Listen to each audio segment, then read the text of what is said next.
Hey buddy, Superman at this side to help you out.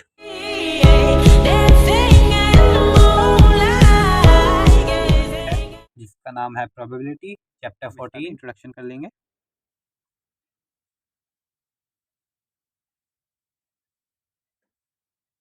Introduction main formula लिख देता हूँ पहले तो।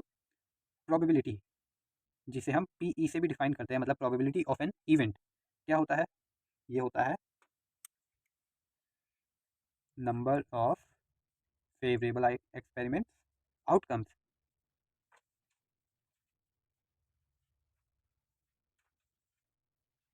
अपॉन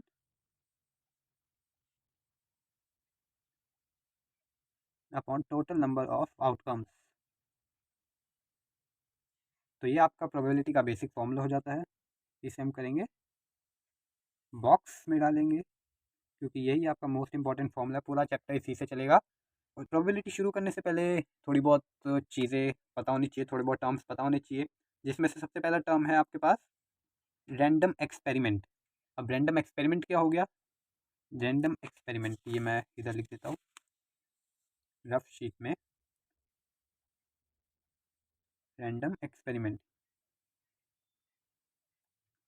अब ये आप कोई भी चीज़ ले सकते हो, जैसे आप टॉसिंग अ कॉइन, ये एक रैंडम एक्सपेरिमेंट है। आपने एक डाइस फेंकी, ये एक रैंडम एक्सपेरिमेंट है। तो आपका मतलब जो जिसमें भी चांसेस हो सकते हैं कि या तो अगर ये आएगा या तो अगर वो आएगा, तो वो आप एक एक्सपेरिमेंट कर रहे हो, तो उसे रैंडम एक्सपेरिमेंट कहते हैं। एग्जांपल हो गए टॉसिंग अ कॉइन,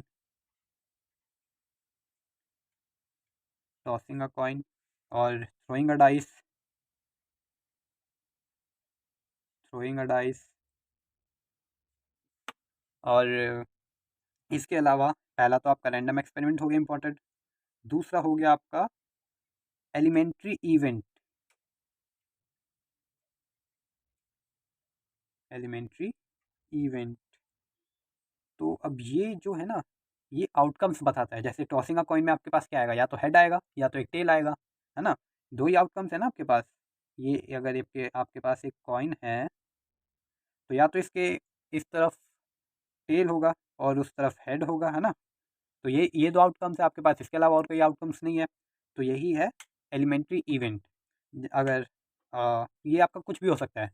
जैसे अगर आप एक कार स्टार्ट करना चाहते हो, क्या पता वो कार स्टार्ट हो कि ना हो, तो वो भी क्या है? रैंडम एक्सपेरिमेंट हो गया। और हमारा उसमें एलिमेंट्री इवेंट क्या हो गया? कार विल बी स्टार्टेड या कार विल नॉट स्टार्ट। ऐसे ही हमारा टॉसिंग अ कॉइन में एक एलिमेंट्री इवेंट बताओ, चलो कोई भी मैं बताता हूँ। जैसे गेटिंग अ टेल, हमें एक टेल आया, या फिर गेटिंग अ हेड, इसी का सेम हो सकता है। अब थ्रोइंग अ डाइस में से आप एक बताओ, कोई भी बता दो। आपके पास डाइस के कितने आउटकम्स होते हैं? 1 से 6 तक नंबर आ सकते हैं, तो कोई भी नंबर आ जाए वो हमारा क्या हो गया? एक इवेंट हो गया। गेटिंग चलो हम दे देते हैं गेटिंग 6, या फिर getting a prime number, getting a prime number. Prime number आपको पता है क्या है? प्राइम नंबर जो सिर्फ अपने ही टेबल में आते हैं। और प्राइम नंबर कहाँ से शुरू होते हैं? ये आपको आगे चैप्टर में काम आएगा, ठीक है? प्राइम नंबर शुरू होता है आपका 2 से। वन वन नहीं होता, वन अपनी ही टेबल में आता है, पर वन को हम प्राइम नंबर नहीं लेते। तो आपका 2 हो गया, 3 हो गया, एंड आपका 5 हो गया, 7 हो गया। ऐसे ऐसे ये चलता जाता है। तो ये हो गया हमारा। अब पीई क्या है? पीई आपका हो गया प्रोबेबिलिटी ऑफ एन इवेंट। मतलब इसका मतलब होता है probability, probability of an event. इसे हम पीई से रिप्रेजेंट करते हैं। अंदर हम कोई भी इवेंट ले लेंगे, जैसे भी मैंने बताया था एलिमेंट्री जो इवेंट है आपका, वो हम कोई भी ले लेंगे। इसके अलावा आपके पास आते हैं impossible event.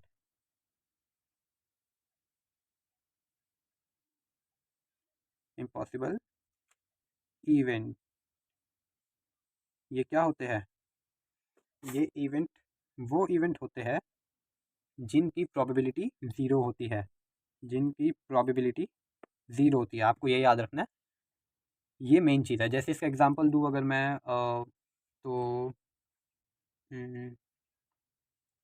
Getting a 7 in a die, okay. तो क्योंकि वो 7 आएगा ही नहीं, डाइस में 1 से 6 तक ही नंबर है, तो 7 उसमें है ही नहीं, तो क्या हो गया? वो इम्पॉसिबल इवेंट हुआ। और एक दूसरा है श्योर इवेंट। ये वो इवेंट होते हैं जिनकी प्रोबेबिलिटी हमेशा 1 रहती है, जिसकी प्रोबेबिलिटी हमेशा 1 रहती है। जैसे कि आपको getting number 1 to 6 in a die, तो आपने पहले ही स्पेसिफाई कर दिया 1 से 6 तक कोई भी नंबर आ जाए। और डाइस में भी क्या आता है, एक डाइस में 1 से 6 तक ही नंबर होते हैं, तो कोई भी आ जाए तो ये एक श्योर इवेंट है।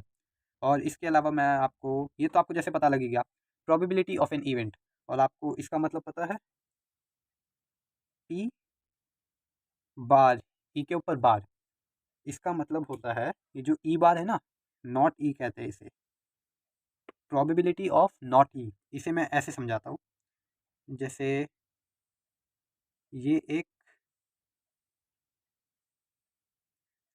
ये जैसे मान लिया ये है ई, ये जो सर्कल है इसमें ई है ना, ये ई हो गया हमारा। और तो ये बॉक्स वाला पार्ट क्या हो गया, ये बॉक्स वाला पार्ट नॉट ई हो गया हमारा, यानी कि ई बार। जैसे मैंने बताया था, ये सर्कल को छोड़ के सर्कल हमारा ई हो गया ना, तो अगर हम सर्कल को बॉक्स में से हटा लेते हैं तो क्या बचता है, वही पार्ट बचता है जो ई का हिस्सा नहीं होगा, तो ये हो गया हमारा नॉट ई, इसे ऐसे कहते हैं। ठीक है, तो ये तो बता दिया। अब इसका एक इम्पॉर्टेंट चीज़ ये है कि P E plus P E not, इसकी प्रोबेबिलिटी हमेशा 1 होगी। मतलब प्रोबेबिलिटी क्या होता है, एक नंबर ही तो होता है जो कि इसके बीच होता है, ये एक होल नंबर होता है जिसकी जो 1 और 0 के बीच होता है, 0 और 1 के बीच होता है ना, ये प्रोबेबिलिटी। तो अगर हम इसे जोड़ेंगे और पी ई नॉट को जोड़ेंगे तो हमेशा हमारा 1 आएगा। अब चलो थोड़ी बेसिक बातें कर लेते हैं, थोड़ी सैम्पल स्पेस बना लेते हैं। आपको सबसे पहले कॉइन का बता देता हूँ। कॉइन का आप सभी को पता है, या तो टेल होगा या तो हेड होगा, है ना।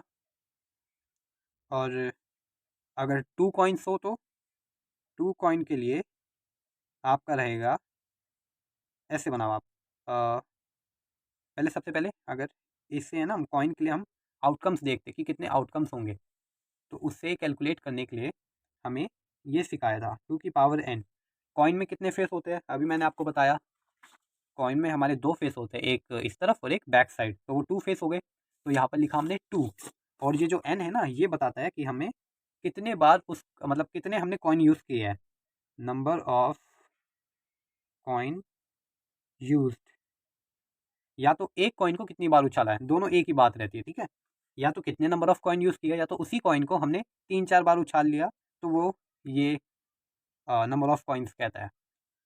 तो अगर 2 के लिए बनाना है आपको तो कैसा बनेगा, हमने 2 कॉइन्स यूज़ किया, तो इसका चलो सैंपल स्पेस कितनी आई, आउटकम्स कितने आएंगे, सबसे पहले इसके पॉसिबल आउटकम्स जो हो सकते हैं, 2 की पावर 2, तो ये हो गया 2 की पावर 2 कितना होता है, 4। वेरी गुड, हमारे पास 4 आउटकम्स आ सकते हैं, है ना। तो अब हमारे टीचर ने हमें ऐसा बनाया था, जैसे 4 आउटकम्स आ सकते हैं, तो इसका हाफ कितना होता है 2। तो सबसे पहले 2 टाइम्स आप टेल टेल लिख दो, फिर क्या बचा हेड, थोड़ा सा गैप देके 2 टाइम्स आप हेड हेड लिख दो। अब आप टेल और हेड को ऑल्टरनेटली लिख दो, टेल हेड टेल हेड, ऐसे। या तो फिर आपको ये तो अभी आपके पास 2 कॉइन है तो आपको याद करने में भी ईजी रहेगा, इतने इसमें इतनी कोई बड़ी बात नहीं है। प्रॉब्लम जब होती है जब आप आने वाले में, अगर कोई आप में से कोई इंटरेस्टेड है, वो आगे जाके 11th में मतलब मैथ्स लेगा, तो 12th में हमें 3 कॉइन यूज़ करने पड़ते हैं, 4 कॉइन यूज़ करने पड़ते हैं, तो उसमें प्रॉब्लम आती है। तो वहाँ पर हम सारे आउटकम्स ऐसे ही लिखते हैं, वो एक सिस्टमैटिक अप्रोच हो जाती है हमारी। तो कॉइन्स का मैंने बता दिया आपको। अब डाइस की बात कर लेते हैं। जब एक डाइस फेंके तो उसे डाई कहते हैं, ठीक है, DIC डाइस, ओके। और जब 2 डाइस फेंकते हैं तो उसे कहते हैं DICE, ठीक है, ये याद रखना।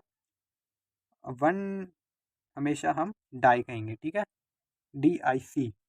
और जब, सॉरी DIC नहीं होता, ये DIE होता है, डाई। और जब हम पहले इसके आउटकम्स लिख लेते हैं, इसका भी वही, एक डाइस के कितने फेस होते हैं, 6 फेस होते हैं, तो ये आ जाएगा 6 की पावर n, ये आउटकम्स का फॉर्मूला होता है एक डाई का, ठीक है। ये n हो गया हमारा नंबर ऑफ डाई यूज, या फिर एक ही डाई को कितनी बार फेंका। तो एक डाई के लिए सबसे पहले हो गया हमारे पास 1 2, है ना, बेसिक है तो 3 ये तो सबको आता होगा, 5 6, सब बैठ के कभी ना कभी लूडो तो खेला ही होगा। अगर बोर्ड वाला नहीं खेलेगा तो ऑनलाइन तो लूडो सभी ने खेला होगा। और 2 डाई क्या होती है, 2 डाइस होती है, DICE, ओके। तो इसका कितना होगा, तो हम फॉर्मूला तो हमारे पास है ही, तो रख देते हैं। 2 है 6 की पावर 2, तो ये कितना हो जाएगा, टोटल आउटकम्स हमारे हो जाएंगे 36 आउटकम्स। अब इसका कैसे बनाओगे, ईजी है। एक सबसे पहले बड़ी सी ये खींच दो, उसमें आप पहला 1 लिखो। पहला आपने 1 सिलेक्ट कर लिया, इसमें फिर पैरेलल स्ट्रेट लाइन में चलते जाओ और आप 6 तक नंबर लिख दो, जैसे 1 1 1 2 1 3, ऐसे आपको 6 तक जाना है, ठीक है। मैं एक बार सारे लिख देता हूँ। 1 4 1 5 1 6, ये आपका यहाँ तक हो गया, 1 6 तक। अब हमारा स्टार्टिंग में 1 था, अब हम इसे अपग्रेड करेंगे, इसमें एक इंक्रीमेंट लाएंगे 1 का। 1 से अगला नंबर क्या होता है, 2, तो अब हम 2 पे आ गए। ऐसे ही करते करते हम 6 तक जाएंगे और 6 6 तक पहुँच जाएंगे। मैं भी आपको करके दिखाता हूँ।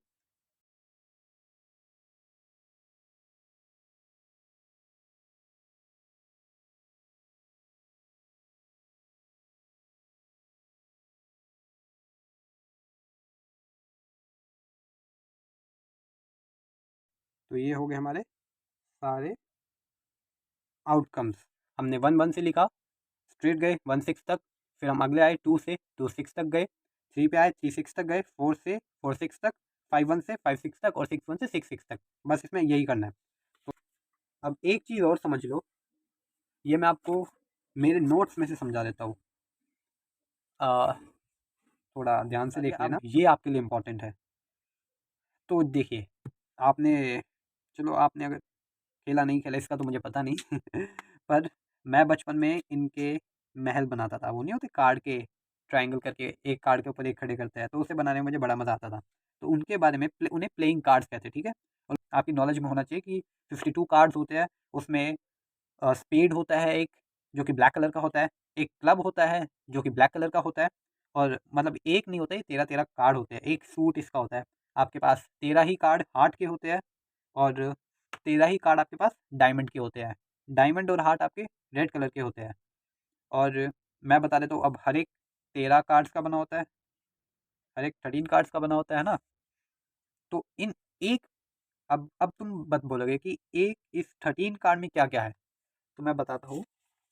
इस 13 कार्ड में किसी का भी हो, चाहे वो स्पेड का हो या फिर हार्ट का हो, और क्या क्या है, क्लब का हो, या तो फिर डायमंड का हो, उसमें रहते हैं 13 कार्ड रहते हैं।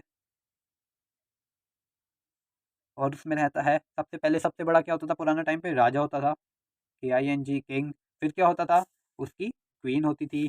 फिर उसका जैक होता था, जैक यानी एक जोकर, जो उन्हें हंसाने वाला। तो ऐसे ही क्या क्या रहती थी, क्वीन और एक जैक, और कहाँ से कहाँ तक काउंटिंग, और आपके पास एक ए का कार्ड भी रहता है, एस कार्ड, हाँ। आपके पास रहता है ए, और आपके पास 2 to 10, ये आपके पास हो गया 2 3 4 5 6 7 8 9 एंड 10। तो ये कितने हो गए, 1 2 3 4 5 6 7 8 9 10 11 12 13, ठीक है। 13 इन टोटल हो गए ये आपके। और अब जो ये तीन चीज़ें हैं ना, आप नोटिस करोगी इनके कार्ड पे शक्लें रहती है ना। राजा की शक्ल रहती है, क्वीन बनी रहती है, और जैक बना रहता है। तो इन तीनों को कहते हैं हम फेस कार्ड, फेस, इन्हें हम कहते हैं फेस कार्ड। और अगर इनमें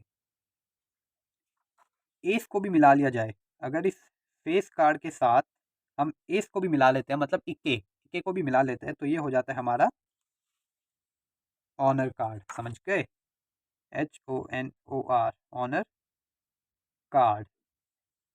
तो आई होप ये समझ में आ गया होगा। तो अब मुझे बताओ ज़रा, इन टोटल कितने फेस कार्ड रहेंगे हमारे पास। अगर हर सूट में 3 कार्ड है हमारे पास फेस के, तो हमारे पास 4 सूट है। हर सूट में 3 फेस कार्ड है और हमारे पास 4 सूट है, तो इन टोटल कितने हो गए फेस कार्ड, 3 4 ज़ा 12 कार्ड्स, वेरी गुड। और इसमें से मतलब अलग अलग के होंगे, कोई क्लब का होगा, कोई डायमंड का होगा, कोई स्पेड का होगा, कोई हार्ट का होगा। और अब ये बता दो 12 कार्ड तो चलो फेस होते हैं ना, फेस। और ऑनर कार्ड कितने होते हैं? 52 कार्ड्स में से ऑनर कार्ड कितने होते हैं? ये आपके होते हैं एक 13 कार्ड्स में आपके पास 4 ऑनर कार्ड होते हैं। तो 4 को आप 4 सूट से मल्टीप्लाई कर दोगे तो ये आ जाए आपका 4 4 16 आपके पास का ऑनर कार्ड्स होते हैं। ठीक है, ये चीज़ें इंपॉर्टेंट है। और टेस्ट में इनसे मतलब एक एक दो दो नंबर के क्वेश्चन यूँ पूछते हैं चुटकियों में। तो अगर आपने ये वीडियो देख ली तो आपका, मैंने 4 नंबर तो ऐसे ही दिला दिए समझो। अब आपके लिए एक फॉर्मूला और इम्पोर्टेंट है, ये मैं लिखवा देता हूँ। ये इसी से रिलेटेड है। आप अगर इसे, आप थोड़ा आपको ट्रांसपोजिंग करना आता है ना, तो बस उसी से ये फॉर्मूला बनेगा। हमारा पी ई क्या होगा अगर हम पी ई नॉट को ट्रांसपोज करके उधर ले गए? चलो करके देखते हैं। यहाँ पर ये प्लस में था, इधर जाके माइनस में हो जाएगा पी ई नॉट। तो बस यही हमारा एक फॉर्मूला आ गया और ये इंपॉर्टेंट फॉर्मूला है, ये इंपॉर्टेंट फॉर्मूला है। आप इसे याद रखो या फिर इसे याद रखो, बात एक ही है, पर आपको याद होना चाहिए। तो ये मैं समझा देता हूँ। समझाने को क्या है, ऐसे ट्रांसपोज ही क्या है, पर फिर भी बता देता हूँ। आपकी जो प्रोबेबिलिटी ऑफ फेवरेबल आउटकम्स होती है ना, वो 1 में से माइनस होती है प्रोबेबिलिटी ऑफ अनफेवरेबल आउटकम्स। आपका बस ये हो गया। और भी ये पता है 12th के फॉर्मूलाज है, ये मैंने अपने 12th के टाइम पे लिखे थे। तो इसमें से और तो आपके यूज़ के नहीं है, ये ट्रिक है, किसी दिन टाइम लगे तो बताऊँगा। तो बस अभी के लिए इतना ही, इंट्रोडक्शन काफ़ी था।